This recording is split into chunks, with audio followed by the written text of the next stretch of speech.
আসসালামু আলাইকুম দর্শক, সবাইকে অনেক অনেক প্রীতি ও শুভেচ্ছা। চলে আসলাম নতুন আরেকটা রেসিপি নিয়ে।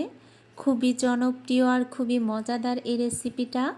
আটা আর ডিম দিয়ে তৈরি এই রেসিপিটা ডিম পরোটা থেকেও অনেক বেশি মজা এই রেসিপিটা।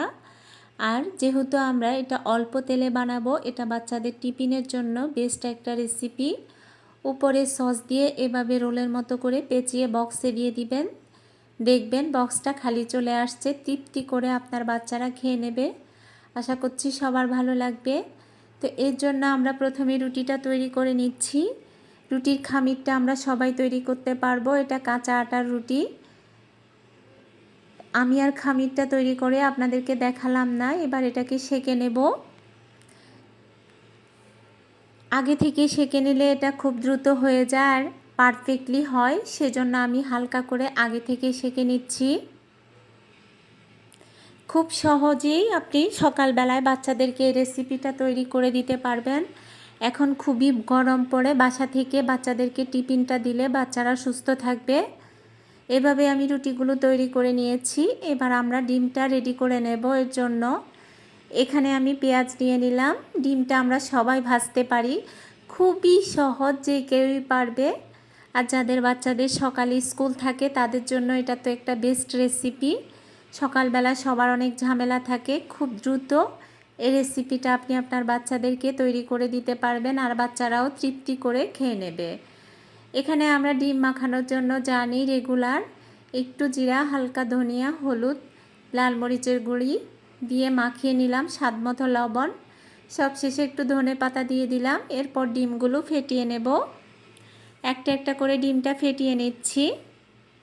একবার হলেও ট্রাই করে দেখবেন। আমার চ্যানেলে এই একটা রেসিপি ভাইরাল হয়েছিল। খুব সহজে আপনারা এটা তৈরি করতে পারবেন। চাইলে হ্যান্ড হুইচ দিয়েও মাখিয়ে নিতে পারেন, অথবা একটা চামচ দিয়েও ডিমটাকে ভালো করে ফেটিয়ে নিতে পারেন, কিন্তু সকালবেলায় ঝামেলা থাকে।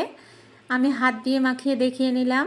খুব সহজে হাত দিয়ে মাখিয়ে নিলে আমার থেকে মনে হয় যেন পারফেক্টলি সবগুলো উপকরণ ভালো করে মিশে যায়।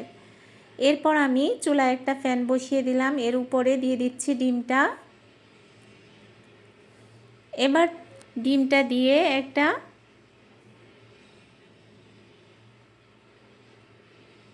একটা খুন্তি দিয়ে চারপাশে অথবা একটা চামচ দিয়ে একটু টেনে ছড়িয়ে দিবেন।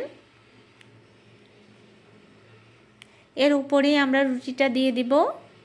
খুব সহজে এটা তৈরি করা যায় আর এটা ডিম পরোটা থেকে অনেক বেশি মজা হয় খেতে। অল্প তেলেই করা যায়, সেজন্য বাচ্চাদের জন্য খুবই হেলদি একটা রেসিপি। চাইলে আপনারা বিকালে নাস্তার জন্য এই রেসিপিটা ট্রাই করতে পারেন, খুবই মজাদার। এরপর এটাকে আমি এভাবে চেপে চেপে আরেকটু লাগিয়ে দিচ্ছি, তারপর উল্টে দেব। খুব সহজে আমরা এটা তৈরি করতে পারি বিকালে নাস্তা অথবা বাচ্চাদের টিফিনের জন্য, অথবা সকালে চাইলেও আপনারা এটা দিয়ে নাস্তা তৈরি করে নিতে পারেন।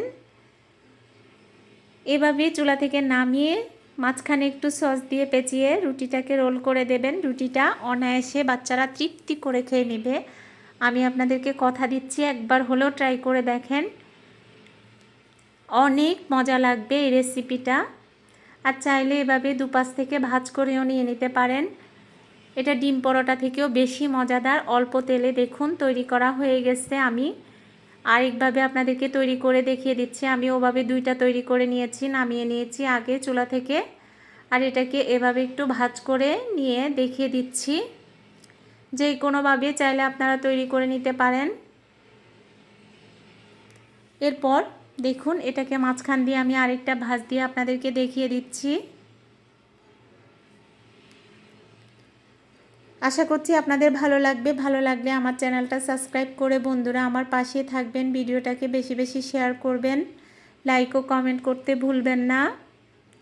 দেখুন এটাকে এভাবে তৈরি করে নিয়ে এটাকে কেটে দিলেও ডিম পরোটার থেকে অনেক বেশি মজাদার খেতে হয়, কিন্তু একটু সস দিয়ে খেয়ে দেখবেন।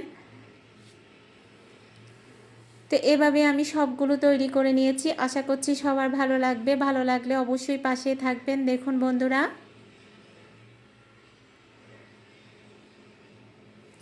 দেখতে কতটা সুন্দর হয়েছে।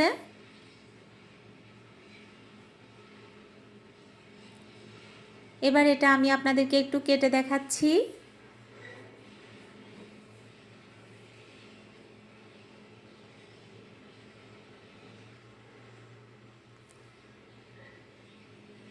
এভাবে চাইলে সস দিয়ে খেয়ে নিতে পারেন অথবা এটাকে পেঁচিয়ে রোল করেও খেয়ে নিতে পারেন, যেভাবে আপনাদের পছন্দ সেভাবে আপনারা এটাকে খেয়ে নিতে পারেন। আশা করছি সবার ভালো লাগবে।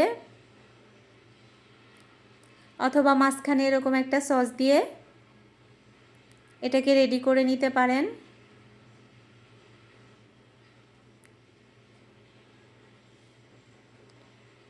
দেখুন সসটা আমি চারপাশে লাগিয়ে নিয়েছি। এবার এটাকে পেঁচিয়ে রোল করে নেব। এভাবে সকালবেলায় পেঁচিয়ে আপনার বাচ্চাদেরকে টিফিনের জন্য দিয়ে দিতে পারেন। সবাই ভালো থাকবেন, সুস্থ থাকবেন। আল্লাহ হাফেজ।